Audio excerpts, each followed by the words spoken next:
rebonjour à tous et à toutes.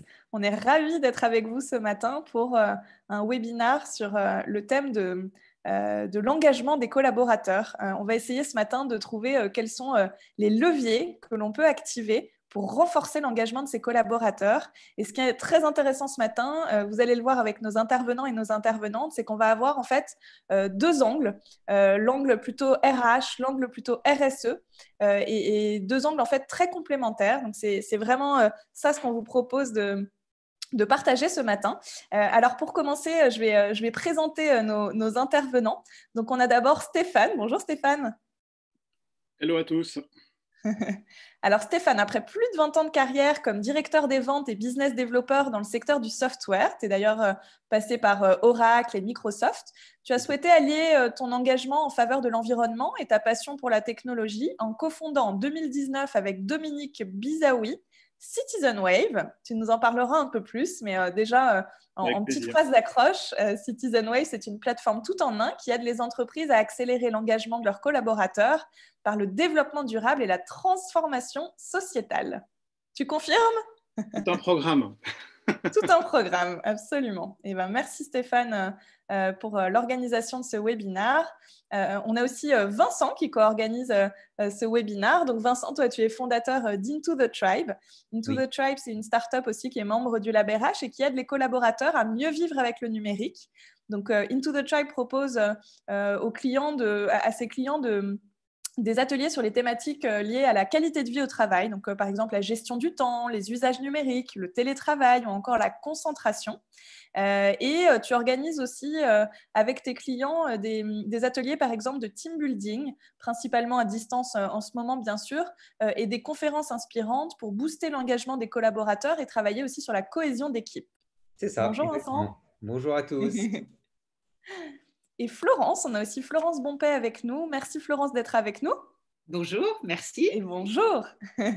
Alors Florence, tu es consultante, je me permets de te tutoyer, tu es consultante et coach, donc tu es coach et consultante en management et RH depuis 5 ans. Tu accompagnes des dirigeants d'entreprises dans le développement de leurs talents. Donc auparavant, tu étais pendant 15 ans DRH dans le secteur de l'IT.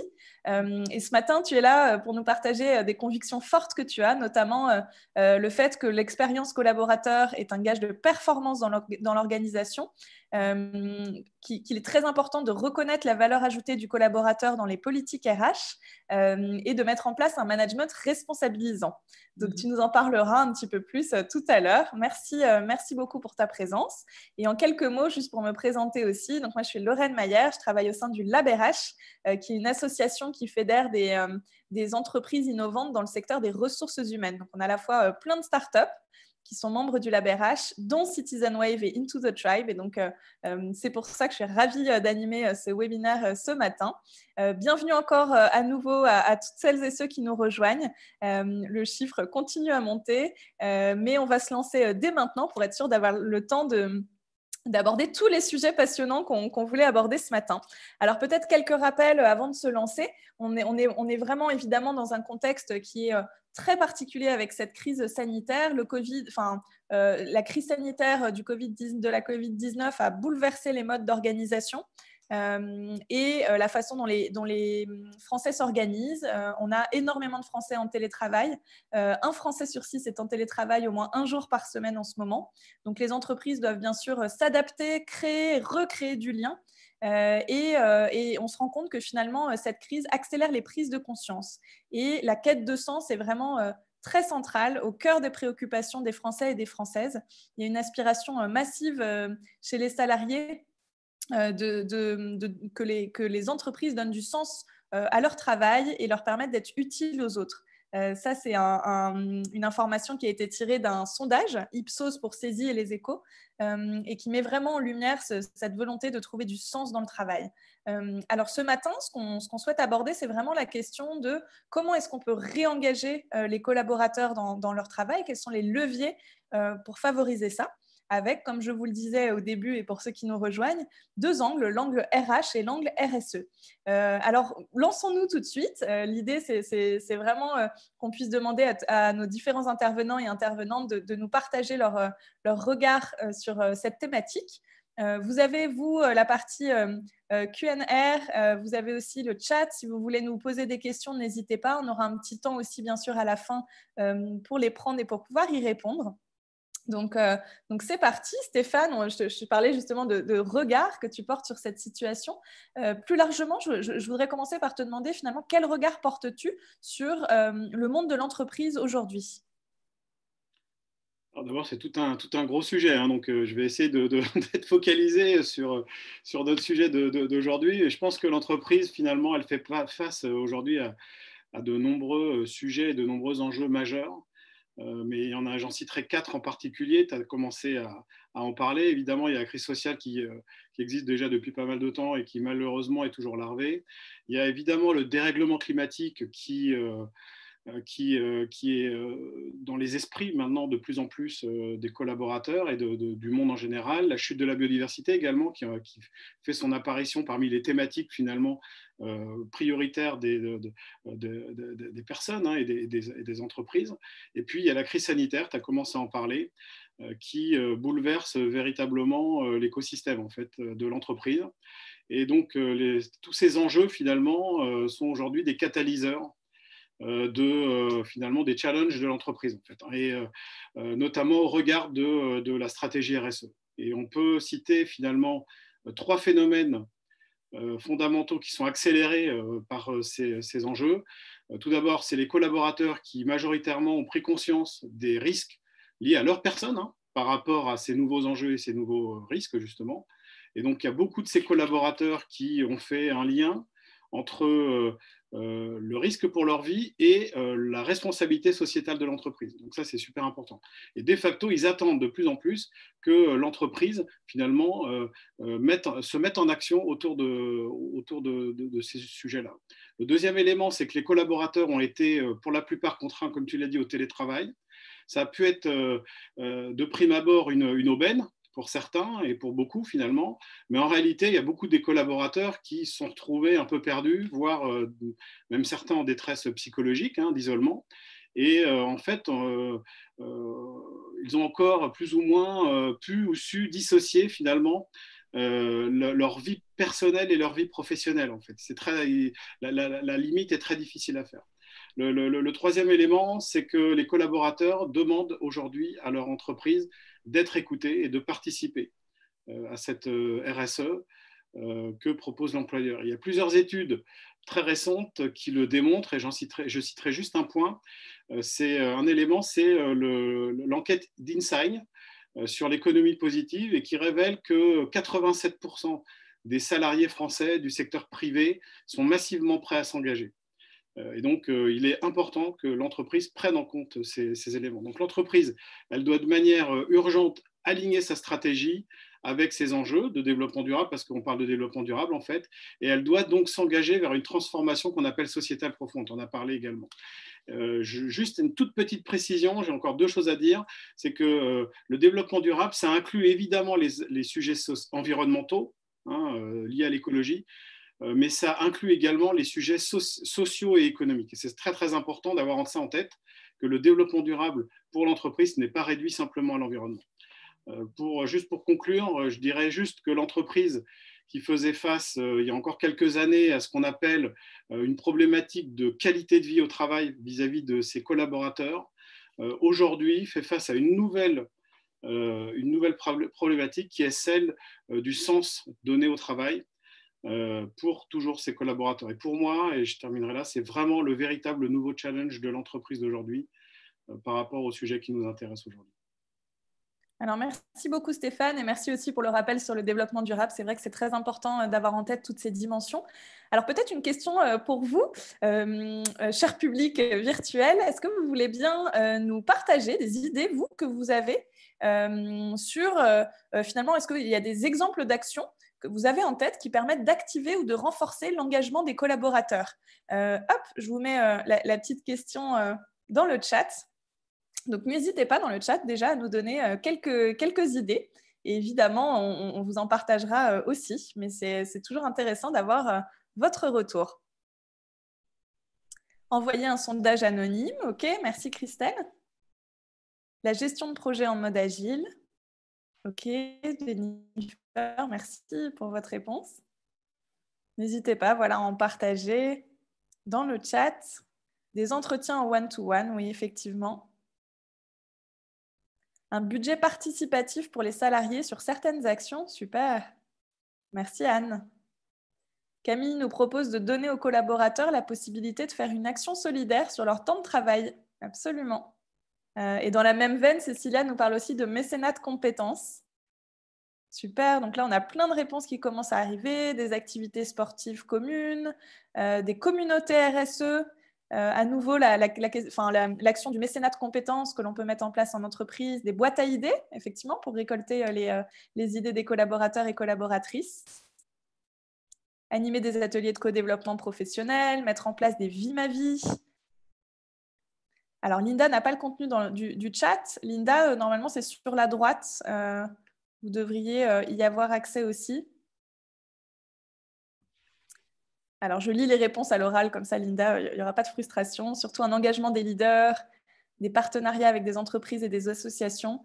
Alors, je vais continuer à poser des questions à Vincent, mais vous pouvez participer dans le chat, n'hésitez pas. Vincent, si tu es d'accord, une petite question pour toi, pour continuer. Finalement, quels sont les risques majeurs humains à appréhender dans un contexte qui est si incertain? Alors, en fait, si on regarde un peu ces derniers temps, il y a une adoption accélérée du télétravail dans les entreprises à cause de la crise sanitaire. On est clairement dans un mode de travail hyper connecté et tout ça, eh bien, ça entraîne forcément des inconvénients et même parfois des risques psychosociaux pour les collaborateurs. Donc, c'est important de parler de risques. Il y a eu un sondage qui a été réalisé en décembre 2020 par Odoxa pour un organisme de conseil qui s'appelle GAE Conseil. Et ce sondage s'est consacré aux conséquences du confinement sur la santé des Français. Et les premiers risques qu'on voyait apparaître, c'était d'abord en numéro 1, la solitude, et en numéro 2, l'hyperconnexion. Et ces risques-là étaient bien devant des risques plus classiques habituels comme les consommations de tabac, d'alcool, de cannabis et de médicaments. Donc, on voit bien déjà ces deux sujets de l'isolement des collaborateurs et de l'hyperconnexion qui sont des risques majeurs pendant cette période. Donc, concrètement, nous, ce qu'on a vu chez Into the Tribe, c'est qu'il y avait vraiment 3 principaux risques en ce moment dans les entreprises pour les collaborateurs. C'est d'abord donc l'isolement et la dégradation des rapports sociaux. On voit qu'il y a des collaborateurs qui sont totalement isolés, qui ne sont pas à l'aise avec le télétravail. En fait, le télétravail, on est tous un petit peu inégaux par rapport au télétravail. Certains se sentent très à l'aise. Certains se sentent bien concentrés, bien efficaces, bien productifs, et d'autres, à l'inverse, se sentent un petit peu perdus, et même encore après plusieurs mois, parce que là, ça fait quand même pratiquement 1 an qu'on télétravaille pour beaucoup d'entre nous. Donc voilà, on est vraiment, on vit cette période totalement différemment en fonction aussi des comportements. Je pense notamment aux commerciaux qui se sentent aujourd'hui très isolés en situation de télétravail. Donc, il y a déjà voilà, ce premier risque de l'isolement. Deuxième risque, c'est celui de l'intensité du travail et de l'hyperconnexion. Il y avait beaucoup d'employeurs qui avaient peur que le télétravail soit au final fasse baisser le niveau de productivité des collaborateurs, que les collaborateurs travaillent moins. Et en fait, plusieurs études tout au long de l'année 2020 ont montré que c'était plutôt l'inverse, que les collaborateurs ont plus travaillé qu'avant. Et parfois, ils sont même arrivés à des situations de surmenage, de surcharge cérébrale. Et ça s'explique beaucoup par l'hyperconnexion. L'hyperconnexion existe depuis plusieurs années, mais elle a explosé en 2020. Et on voit des collaborateurs qui sont surchargés d'emails, surchargés de messages sur Teams, perturbés tout le temps par les notifications. Bref, vraiment hyper connectés. Donc, il y a le phénomène de l'infobésité, le fait qu'on reçoit beaucoup trop d'informations et que notre cerveau a du mal à traiter ce volume d'informations. Il y a la fatigue attentionnelle. On est constamment dérangé, perturbé par des messages et des notifications. Et ça crée un stress numérique, ce qu'on appelle aussi le technostress. Donc voilà, aujourd'hui, il y a ce problème-là. On le voit aussi avec les visioconférences qui s'enchaînent. ce qu'on appelle la Zoom fatigue. Et tous ces phénomènes-là font qu'on perd en concentration, on perd en attention et donc, in fine, en efficacité. Et puis, le dernier risque, c'est le déséquilibre entre la vie personnelle d'une part et la vie professionnelle d'autre part. On voit bien que la frontière est de plus en plus floue. Certains collaborateurs continuent à travailler le soir, le week-end, pendant les vacances. Et là, le problème, c'est que, on le sait très bien depuis plusieurs années, le fait de continuer à travailler pendant les temps de repos, eh bien, ça va créer des problèmes de santé qui peuvent aller jusqu'au burn-out. Donc ça, encore une fois, attention à bien respecter le droit à la déconnexion, encore plus en ce moment pendant cette période de télétravail. Donc, tout ça pour dire qu'aujourd'hui, il y a des risques sur lesquels on peut travailler, sur lesquels des risques, on peut amener des solutions pour essayer de limiter ces risques en entreprise. Et c'est pour ça que la qualité de vie au travail, c'est vraiment un levier essentiel pour les entreprises là en 2021. Merci Vincent pour tous ces éclairages. Alors pareil, pour rester sur cette question de risque et avant de passer aux solutions qu'on peut proposer pour bien les appréhender, ces risques, finalement, Florence, rebonjour. Merci d'être là avec nous. Alors peut-être, est-ce que tu pourrais nous expliquer quels sont les risques lorsque, au sein d'une entreprise, il y a un manque de cohésion et un manque d'engagement de la part des collaborateurs et des collaboratrices ? Oui, alors Lorraine, je vais reprendre forcément ce qu'a dit Vincent, qu'il a très bien décrit. Le risque majeur qui a été identifié dès le début par les DRH, c'était l'augmentation des signes de stress que Vincent a très bien décrit, donc qui commence par l'isolement, l'irritabilité, et on voit maintenant s'installer un sentiment et des ressentis même de dépression, de gens hyper fatigués. Tous les efforts qu'on a été amenés à faire sur 2020 n'ont rien donné et on n'en voit pas le bout. Donc, cette incertitude fait que ça s'est encore renforcé par des maladies qui deviennent plus prégnantes maintenant. Donc, au final, quand il n'y a pas de cohésion et d'engagement, il y a forcément une déperdition d'énergie. Et donc une déperdition de productivité.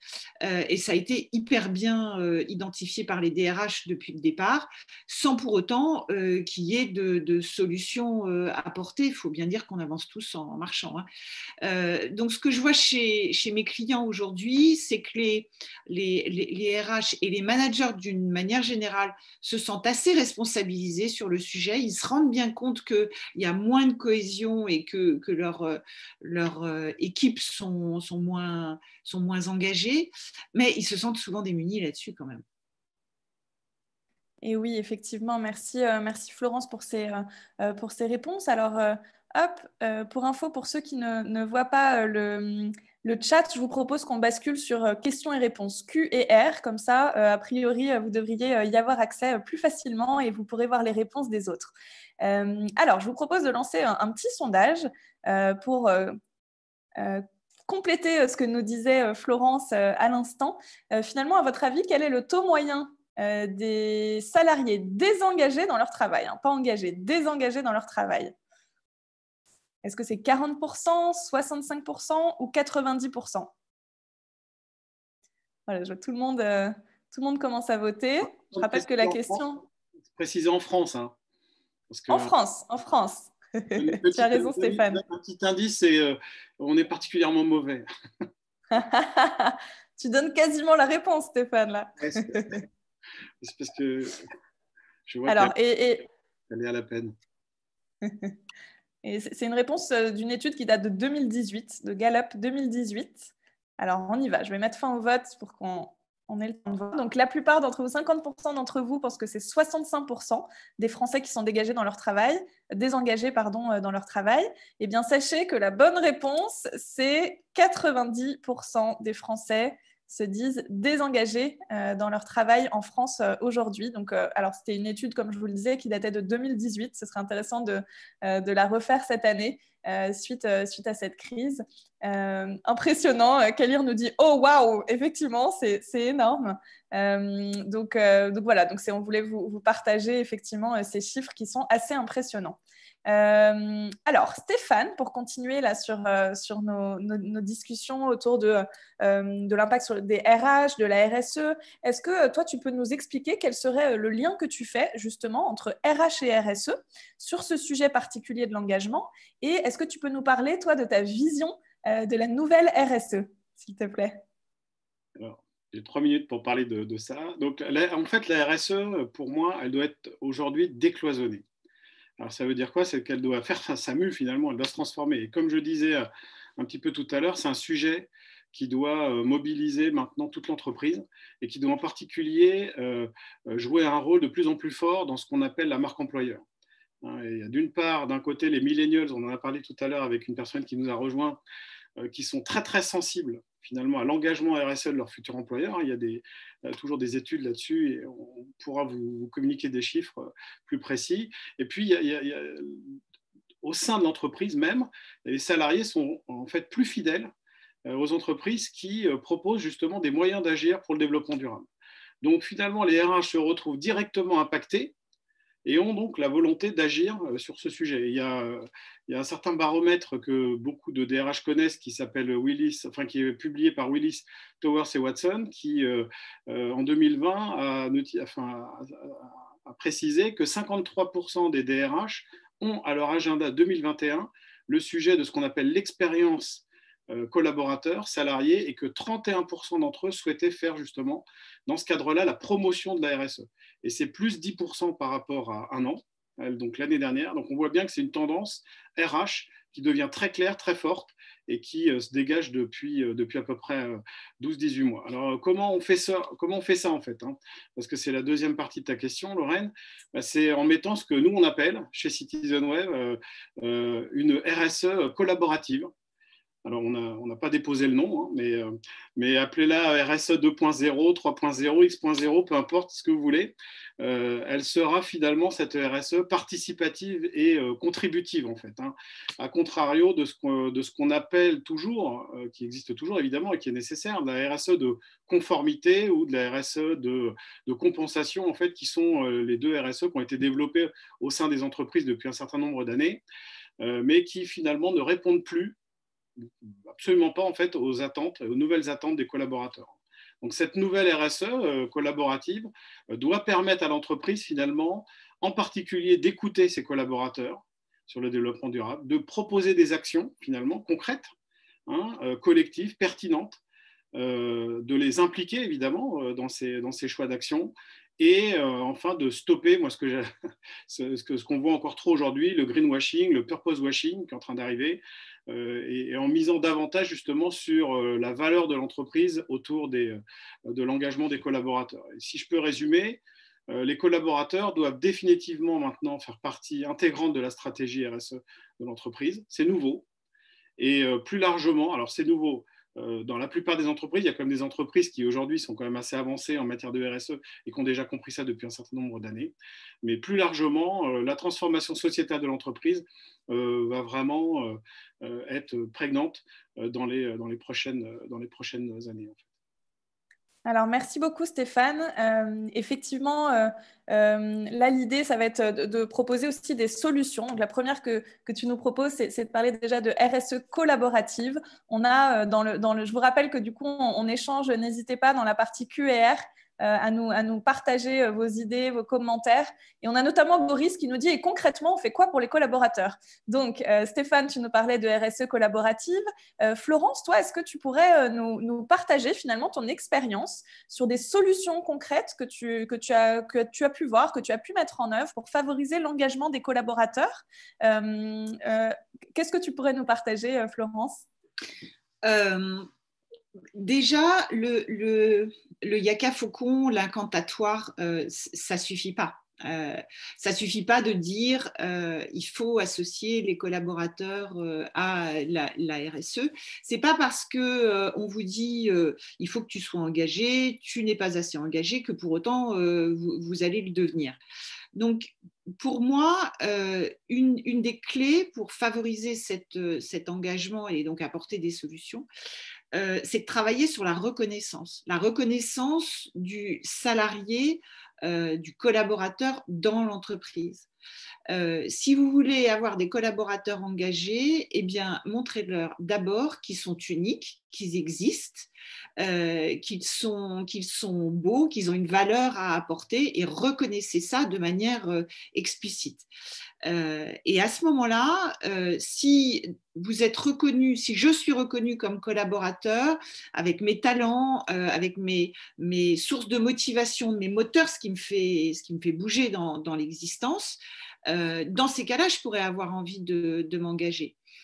Dans mes moteurs, dans mes sources de motivation, il peut y avoir contribuer au bien commun, dans lequel on peut mettre des actions de RSE typiquement.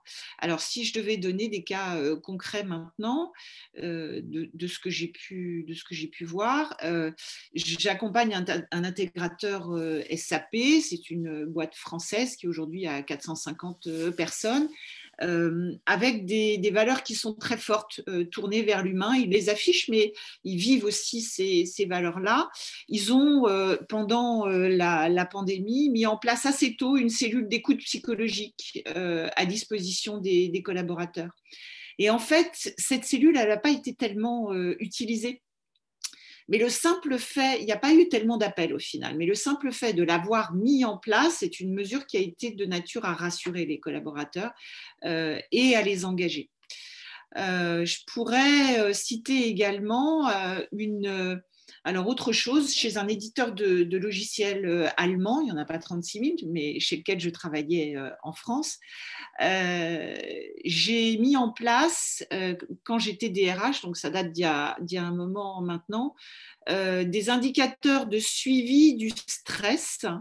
Et ces indicateurs, je les ai construits avec les collaborateurs, donc des managers, des élus même, des représentants du personnel, et puis des managers. Et des indicateurs hyper concrets, le nombre de succès fêtés ensemble par mois, par exemple, le nombre de réunions d'équipe. Et ils se sont vraiment sentis responsabilisés sur les actions en question. D'une manière générale, Lorraine, je dirais que c'est tout type d'actions qui peuvent favoriser l'écoute pour une expression libre des collaborateurs. Il y avait des participants là qui mettaient ça d'ailleurs dans le chat, et Stéphane terminait son intervention là-dessus à l'instant. Il faut les associer à ça, les collaborateurs. Alors, il peut y avoir une deuxième catégorie de solutions aussi. C'est tout ce que l'entreprise peut, elle, faire comme initiative, je dirais, plus macro pour booster l'engagement et la cohésion. J'ai travaillé chez Business Objects il y a un temps, c'est là que j'ai connu Stéphane d'ailleurs. À l'époque, j'étais RH. On a monté en 2007 un incentive pour les commerciaux et on avait décidé de donner le chiffre d'affaires qui était généré au-dessus du budget attendu, prévu, sur le trimestre, à un projet RSE qui était sélectionné par les collaborateurs eux-mêmes. La direction a donné que le cadre, donc on ne voulait pas de projet qui fasse du prosélytisme religieux, qui soit à connotation sectaire, on voulait quelque chose de très collectif, mais on n'a donné que le cadre et ça a marché. Au final, les commerciaux se sont vraiment dépassés et le chiffre d'affaires qui a été généré au-dessus a servi à construire une cuisine pour une association d'accueil d'enfants des rues au Rwanda, à Kigali. Mais ça peut être autre chose aussi. Quelqu'un le citait dans le chat, consacrer un jour de travail par an à une ONG. Et c'est un jour de travail, donc l'entreprise paye pour ça. Ça peut être les Restos du Cœur, ça peut être plein de choses. Ça peut être aussi dédié à un service, un département community qui organise régulièrement des actions comme ça. Chez SAP, par exemple, on a créé l'école du code qui apprend aux enfants africains et à des dizaines de milliers d'enfants africains tous les ans à coder. Voilà, il peut y avoir ce type d'action. Merci Florence. Donc, tu nous as partagé vraiment plein d'actions différentes et concrètes. On retient effectivement l'importance de l'écoute, de la reconnaissance des collaborateurs, l'importance aussi de mettre en place des actions macro, mais sur lesquelles les collaborateurs voient leur impact. Peut-être si on prend un angle un tout petit peu plus qualité de vie au travail, Vincent, toi, quels seraient finalement les conseils concrets, des exemples de leviers que tu nous conseilles de mettre en place pour maintenir le bien-être et la cohésion des équipes? Alors bien sûr, en fait, il y a 3 leviers, qui sont, à mon avis, facilement actionnables pour aider les collaborateurs pendant, cette période de, télétravail, confinement et cetera.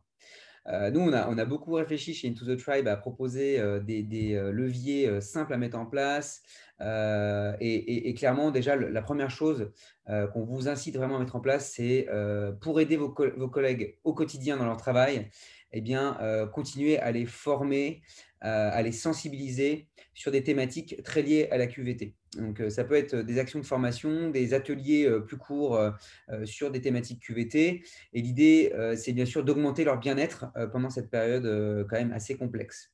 Donc là-dessus, il y a plein de formats, plein de thématiques différentes. Nous, on propose des thématiques très orientées sur le travail en lui-même, comme comment améliorer ses usages numériques, par exemple, comment faire des bonnes réunions à distance, comment bien gérer ses emails, apprendre à déconnecter le soir, le week-end et pendant les vacances. Ça peut être une des thématiques. On a des thématiques de gestion du temps, comment on fait pour gérer son temps, bien s'organiser dans son travail pendant cette période. Comment être efficace en télétravail. Et puis, ça peut être aussi du travail sur les soft skills. Comment booster sa concentration. Comment devenir plus créatif dans un environnement de plus en plus digital. C'est pas facile de devenir de plus en plus créatif.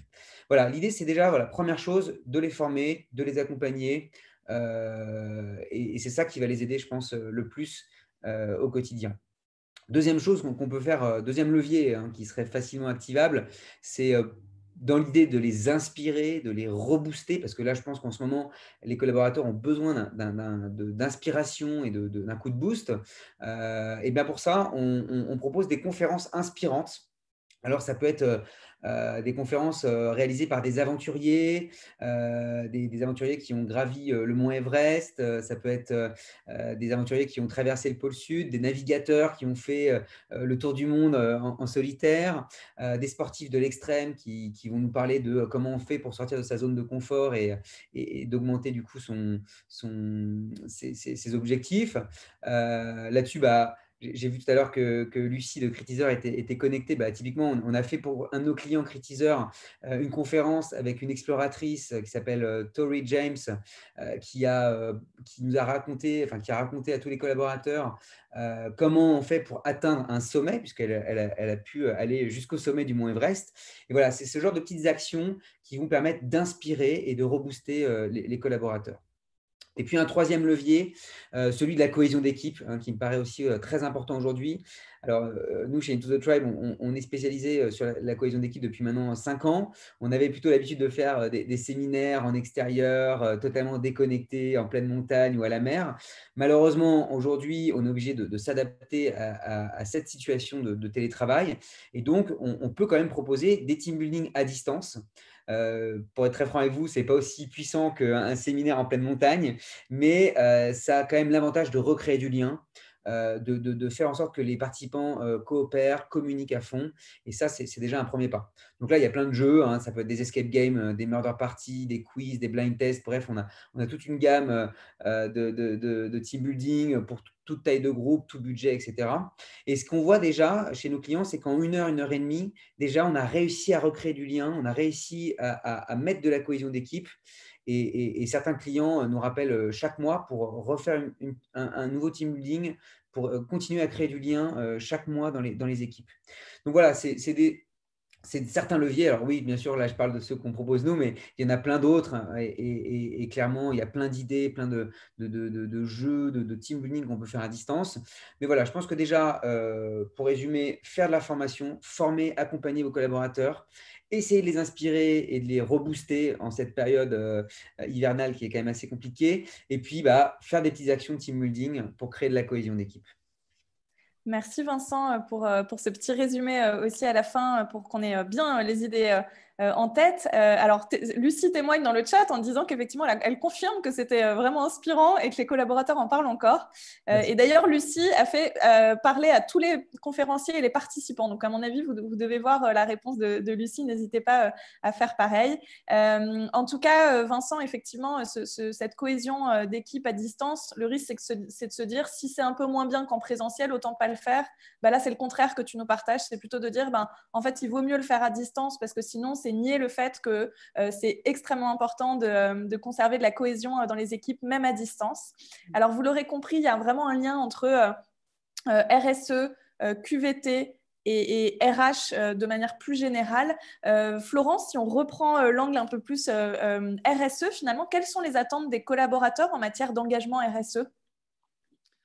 C'est d'être associé à la politique RSE, de la construire. C'est pouvoir après y participer comme acteur, bien sûr, et porter la fierté de la marque, puisque le collaborateur, c'est le premier ambassadeur de la marque employeur. Et puis, c'est aussi donner du feedback dans un processus de boucle d'amélioration continue. Je crois que ça, c'est hyper important. Et des participants, mettez ça dans le chat. Il y a besoin de mettre en place des indicateurs de suivi, de faire des sondages réguliers auprès d'eux. Merci beaucoup Florence pour ces précisions. Alors Stéphane, peut-être pour continuer sur le sujet de la RSE, finalement, comment les entreprises peuvent-elles concrétiser leur engagement sociétal et environnemental et concrètement, comment est-ce que Citizen Wave, puisque toi tu es cofondateur de Citizen Wave, comment est-ce que vous y contribuez? Écoute, je bois du petit lait en fait depuis tout à l'heure parce que il y a beaucoup d'exemples qui ont été donnés par les personnes qui assistent au webinaire et c'est vraiment très très intéressant. Je pense que justement on voit la puissance de l'intelligence collective et donc je fais une petite digression par rapport à ta question, mais c'est super intéressant de voir cette richesse en fait. Et la difficulté, ça va être de la canaliser cette richesse et de pouvoir en tirer profit le plus possible pour l'entreprise dans le souci du collaborateur. Et donc, pour en revenir à ta question, puisque je vais parler de Citizen Wave un petit peu, donc, mais avant, je voudrais juste répondre au point précis que tu as soulevé. Je dirais que l'entreprise doit maintenir, et on l'a déjà un petit peu dit, c'est concrètement interagir, écouter et accompagner en fait ses collaborateurs dans cet engagement en fait. Et en particulier en adressant les thématiques de développement durable. Et il y a une erreur classique que j'aime bien citer en fait. Dans la RSE collaborative, les boîtes veulent bien avoir une RSE collaborative. Ils disent oui, on est vachement intéressés, mais uniquement si les actions qu'on lance restent core business. Et ça, c'est une énorme erreur. Le collaborateur, il faut bien comprendre qu'il ne s'arrête pas de vivre. On en est tous, donc quand il quitte le soir à l'entreprise, en fait.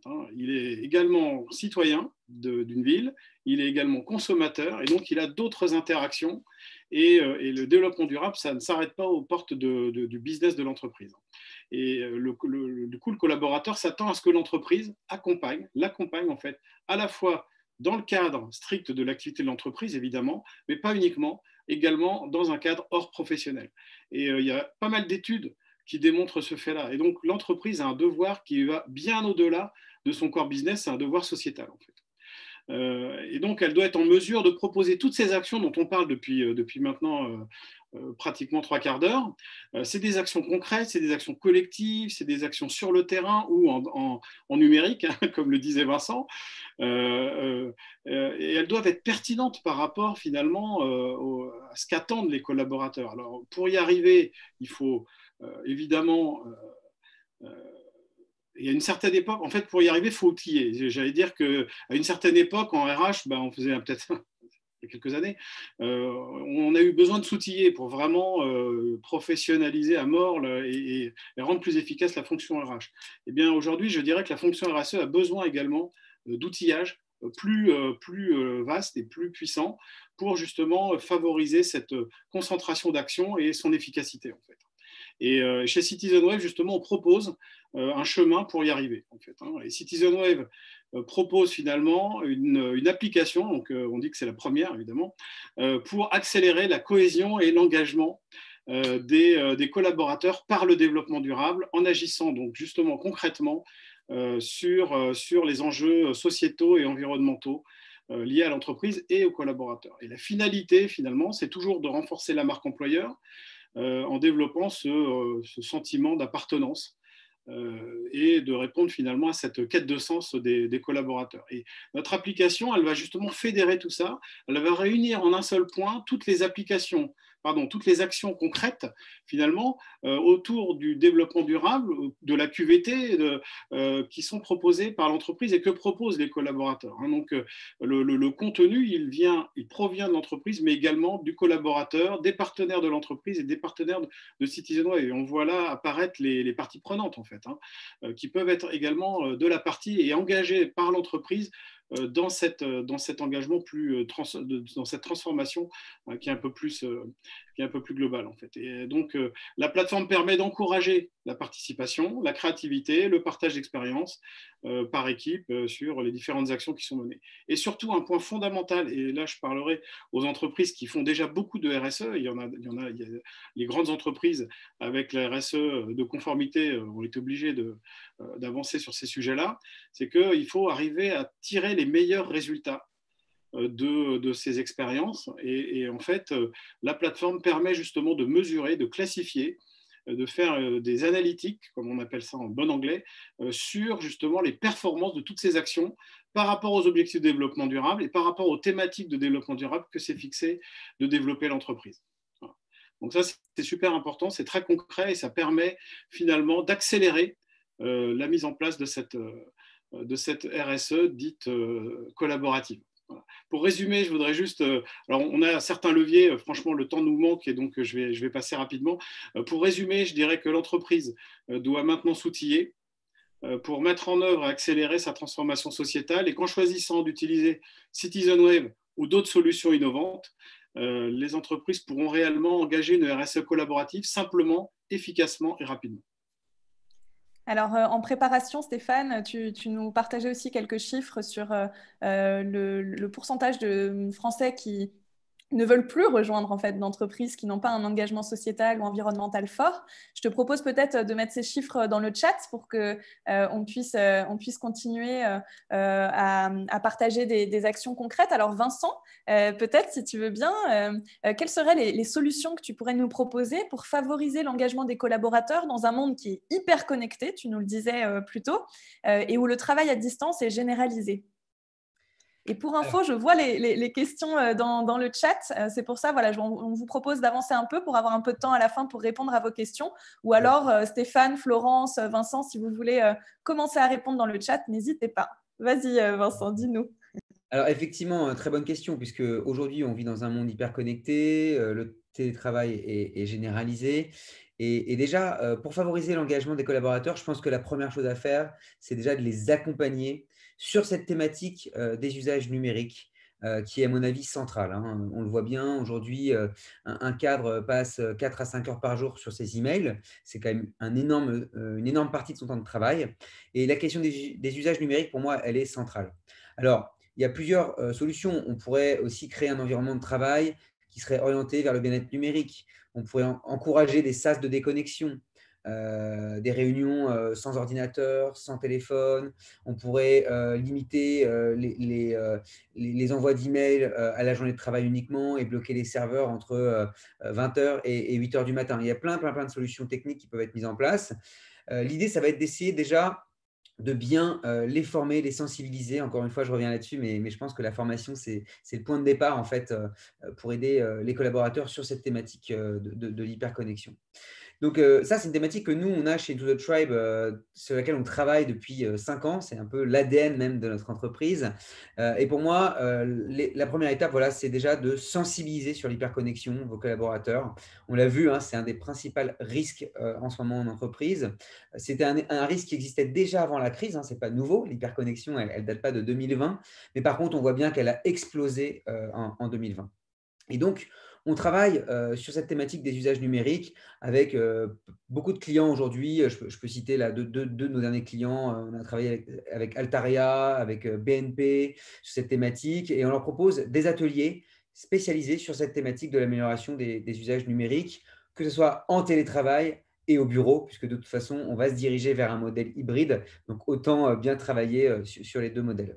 Donc déjà, la première chose dans cet atelier, c'est de leur parler de qu'est-ce que c'est que l'hyperconnexion, qu'est-ce que c'est que l'infobésité, pourquoi le multitâche n'est pas efficace, comment on fait pour bien garder un équilibre entre la vie pro et la vie perso.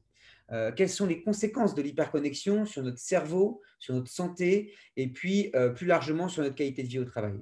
Et une fois qu'on a placé le décor, une fois qu'on a posé le contexte, eh bien, on va s'attaquer à leur donner des solutions, des techniques très concrètes pour qu'ils puissent améliorer leurs usages email, Teams, leurs usages en réunion et notamment en réunion à distance, qu'ils puissent vraiment améliorer leurs usages numériques au quotidien. On peut aller plus loin, bien sûr. Un atelier d'une heure, 1 heure et demie, c'est très bien pour démarrer sur cette problématique et pour sensibiliser, pour donner des conseils pratiques. Mais on peut aller plus loin. On peut proposer des formations, notamment pour les managers, parce qu'aujourd'hui, on sait très bien que le manager a un rôle clé pour diffuser de bonnes pratiques numériques dans ses équipes. On peut faire du coaching de dirigeants, par exemple, ou des conférences pour sensibiliser vraiment un grand nombre de collaborateurs sur le sujet. Donc là-dessus, il y a plein de formats différents et on peut aussi aller plus loin que traiter uniquement cette thématique. Par exemple, on propose à certains de nos clients des parcours en 5 ateliers. Donc, c'est 5 ateliers d'1 heure, 1 heure et demie qui sont répartis sur 5 semaines. On va démarrer par les usages numériques. La semaine suivante, un focus sur le télétravail. La semaine d'après, sur la concentration et puis la gestion du temps et la gestion du stress, etc., etc. Donc voilà, pour moi, déjà, la première étape pour engager les collaborateurs, c'est déjà de les accompagner, de les former et de les sensibiliser pour qu'ils se sentent bien dans leur travail. Merci beaucoup Vincent pour ce partage. Alors Stéphane, on a une question de Boris qui nous demande pourquoi les solutions QVT et RSE sont-elles si souvent digitales? Est-ce que c'est un gage d'efficacité?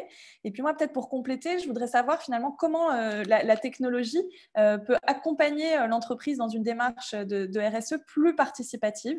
Et en fait, quelles seraient les grandes étapes à respecter pour le lancement de ces initiatives? En 2 minutes, si possible, Stéphane, pour qu'on ait le temps de répondre ensuite à d'autres questions.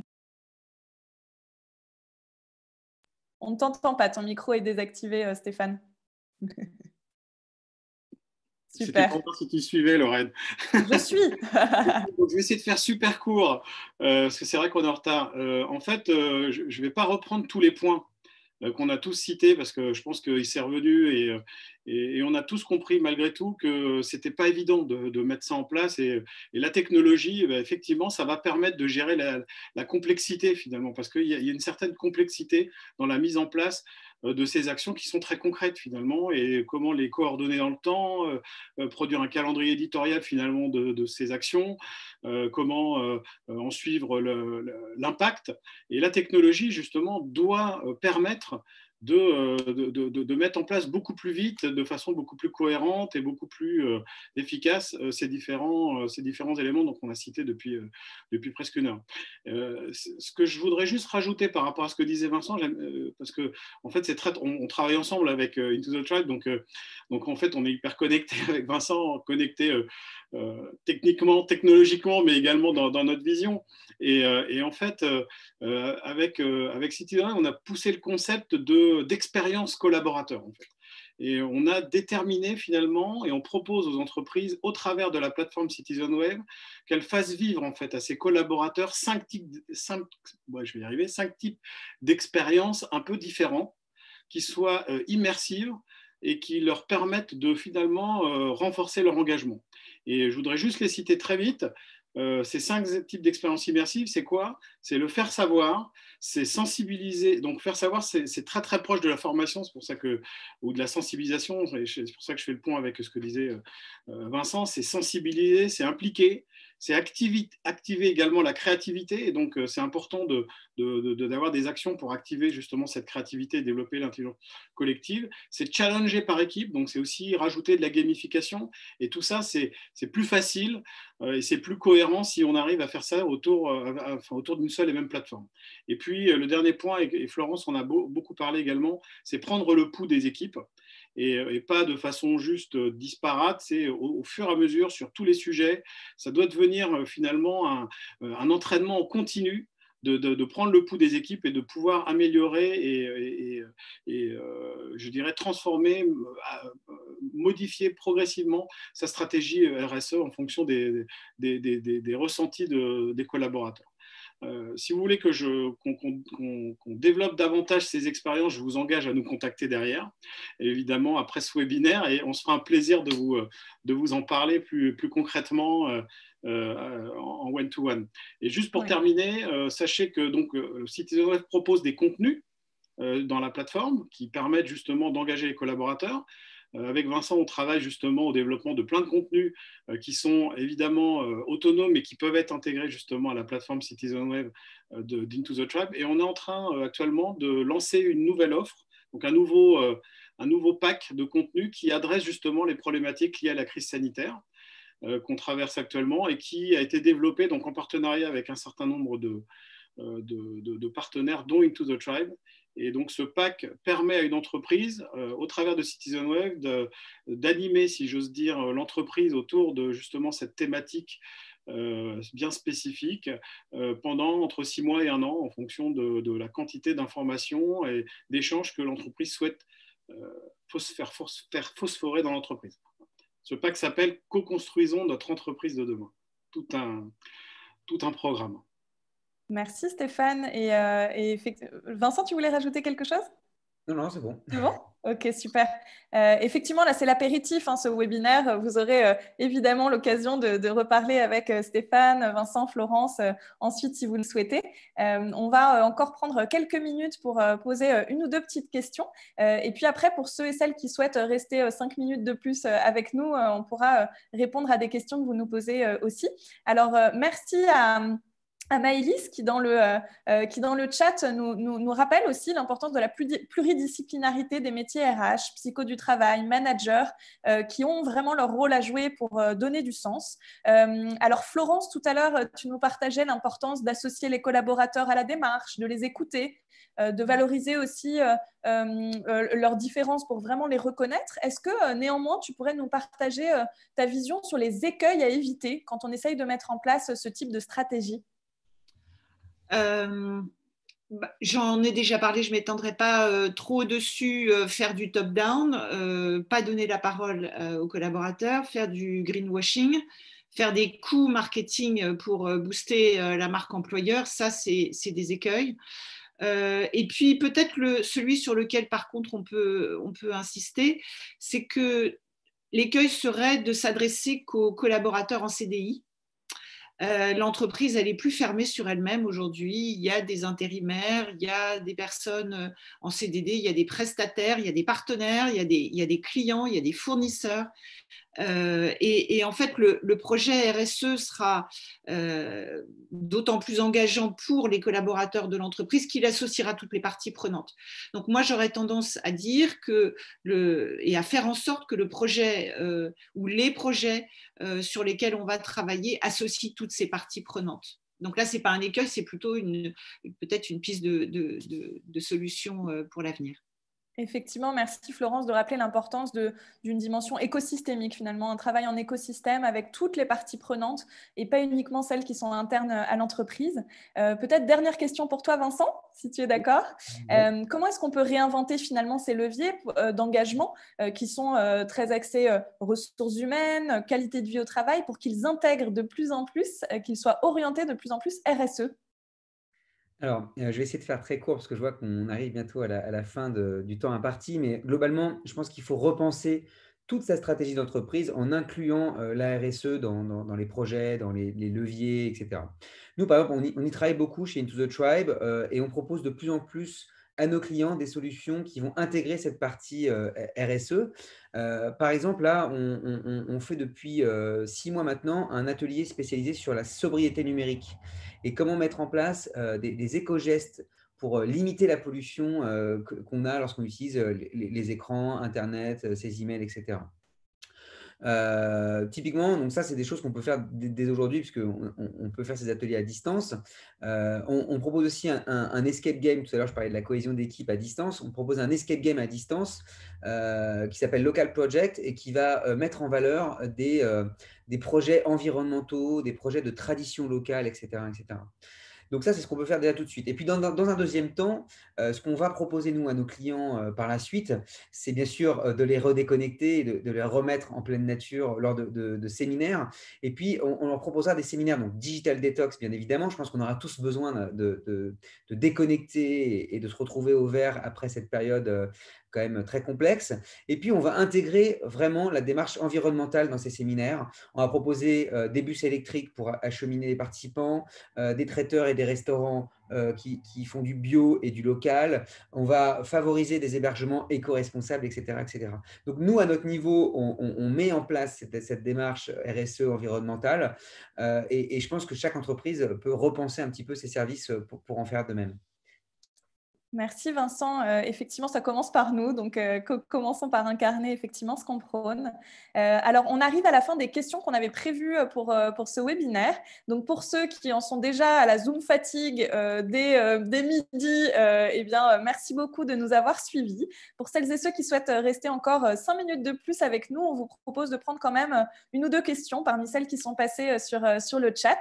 Merci à Mathieu qui a fait un résumé de toutes les réponses qui ont été évoquées quand au début on a demandé quels sont les leviers d'action que vous proposez, parce que finalement là on a un super public qui avait plein d'idées déjà à proposer, donc n'hésitez pas à vous inspirer des idées des uns et des autres. Alors on a notamment Jennifer qui nous a partagé aussi concrètement le fait que Philippe Moreau est top sur la question du dépassement de soi. Ça, c'est au moment où Vincent parlait de l'importance de l'inspiration des collaborateurs. Et ensuite, Jennifer, vous nous disiez que c'était super, toutes ces actions qui étaient proposées, mais est-ce qu'elles ne sont pas finalement un peu trop orientées manager ou cadre, et que faire avec des populations qui sont plus sur le terrain finalement? Donc, on a déjà Virginie qui, dans le chat, parlait de l'importance de la confiance, et c'est une question qui est revenue d'ailleurs à la fin, avec Boris qui nous dit, mais finalement, comment on fait pour convaincre les collaborateurs que c'est sincère, notre démarche? Alors, est-ce que Vincent ou Stéphane, vous voulez peut-être compléter une réponse sur la possibilité de proposer des actions qui fonctionnent sur le terrain auprès de populations qui ne sont pas forcément au siège?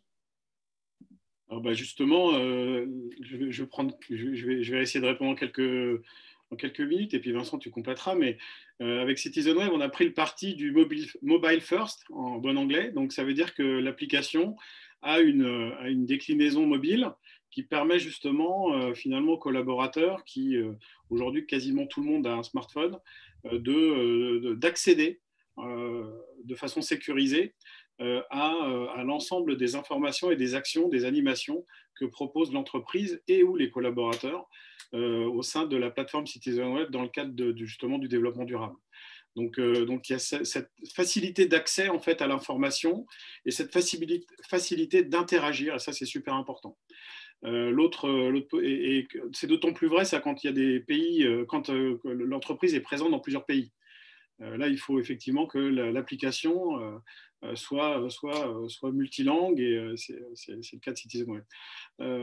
Ensuite, il y a la diversité des contenus. Donc là, Vincent, il est meilleur que moi sur ce point-là, donc il pourra en parler, mais c'est très important de proposer plein de contenus différents, justement pour vivre ces fameuses 5 expériences dont je parlais tout à l'heure. Et puis, peut-être le dernier point, c'est pour l'entreprise, c'est pouvoir suivre en fait, de façon simple le résultat et l'impact de toutes ces actions. Et là, c'est pour ça que la technologie est fondamentale, parce qu'à la main, vous pouvez le faire, mais ça demande des mois. Quand vous faites un volunteer day et que vous êtes présent dans plusieurs pays, pour concrétiser, concaténer tous les résultats, il faut des semaines, c'est des fichiers Excel, des PDF, des Word, et en fait, c'est impossible. Ou c'est très compliqué, ça prend beaucoup de temps. Donc, nous, on propose justement, la technologie permet d'aller très, très vite dans la synthèse de tout ce qu'on fait dans une année. Voilà. Je ne sais pas si j'ai répondu à votre question. Mais... Ouais. Merci Stéphane pour ça. Vincent, tu veux compléter ou Florence ? Je peux compléter ce que Stéphane dit, Vincent, juste 2 minutes. L'intérêt de la technologie dans ces cas-là, c'est aussi d'aller montrer le ROI quelque part de l'investissement que l'entreprise aura fait. Parce que qui dit suivi des indicateurs de l'impact d'une politique comme celle-là, dit bénéfice pour une direction qui peut se prévaloir d'avoir fait quelque chose de tangible pour alimenter l'engagement de ses collaborateurs. Et ça, c'est indispensable. La RSE a souffert de ça au départ. Dans les entreprises, il n'y avait pas suffisamment de retour sur oui, mais on doit investir, c'est quoi le retour, quoi. Et la technologie, ça permet d'apporter une des réponses. Oui, moi je voulais juste rajouter une chose sur le fait qu'on parle des formations à distance et de l'accessibilité pour des populations qui ne seraient pas cadres ou pas salariés derrière un ordinateur. Effectivement, il faut aussi les aider, tous ceux qui sont sur le terrain. Et il faut savoir qu'aujourd'hui, on peut encore faire des formations en présentiel, même si c'est très encadré avec le respect de toute la charte sanitaire. Et bien sûr, c'est en petits groupes avec des masques dans des grandes salles, etc. Mais c'est possible. Nous, par exemple, on va former la Croix-Rouge et notamment des soignants sur la thématique des usages numériques, puisque notre client, la Croix-Rouge, nous explique que dans certains environnements, les soignants sont très distraits par leur smartphone et qu'ils ont du mal à la fois bien s'occuper de leurs patients et puisqu'ils sont sur leur téléphone. Donc, on va aller former ces soignants-là sur le terrain, directement dans les hôpitaux. Et c'est possible aujourd'hui d'aller sur le terrain encore pour faire de la formation et de la sensibilisation, par exemple. Ouais, donc finalement, c'est aller au plus proche. Il y a le mot proximité qui est passé dans le chat, mais c'est vraiment aller au plus proche de ces différentes populations, leur faire vivre aussi des expériences dans les idées qui ont été partagées. Il y a le mécénat de compétences, leur permettre de voir leur impact aussi sur le tissu associatif local, par exemple. Alors, il y a des échanges très riches et merci Florence de répondre aussi en commentaire, notamment autour de l'importance de réussir à embarquer les gens, les impliquer.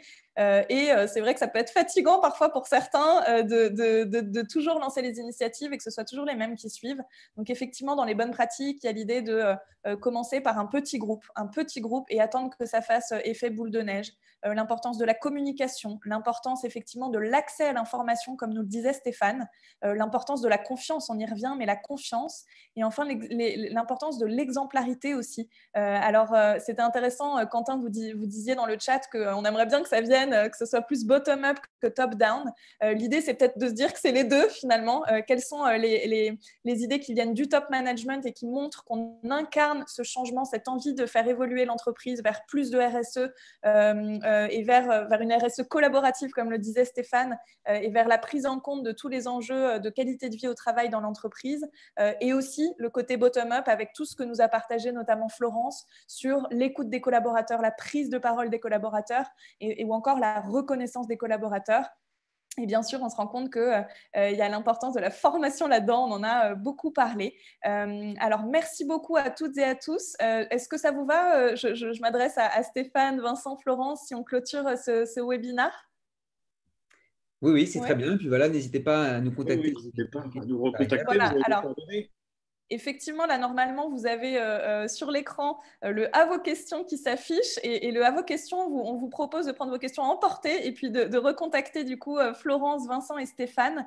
Vous avez leur nom, leur mail qui s'affiche. Ils seront ravis de partager plus d'infos, de conseils avec vous. Et puis nous, on vous enverra aussi le replay. Si vous avez envie de le partager autour de vous, n'hésitez pas. En tout cas, on a été ravis d'être avec vous. Merci aussi à Margot, à Mathieu qui sont derrière, qui nous ont bien aidés sur l'organisation de ce webinaire. Et à vous, Stéphane, Vincent et Florence, pour vos interventions hyper enrichissantes. Et enfin, merci à tous de nous avoir écoutés et d'avoir beaucoup participé.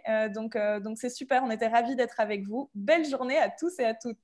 Belle journée, à bientôt. Merci, au revoir. Au revoir, merci.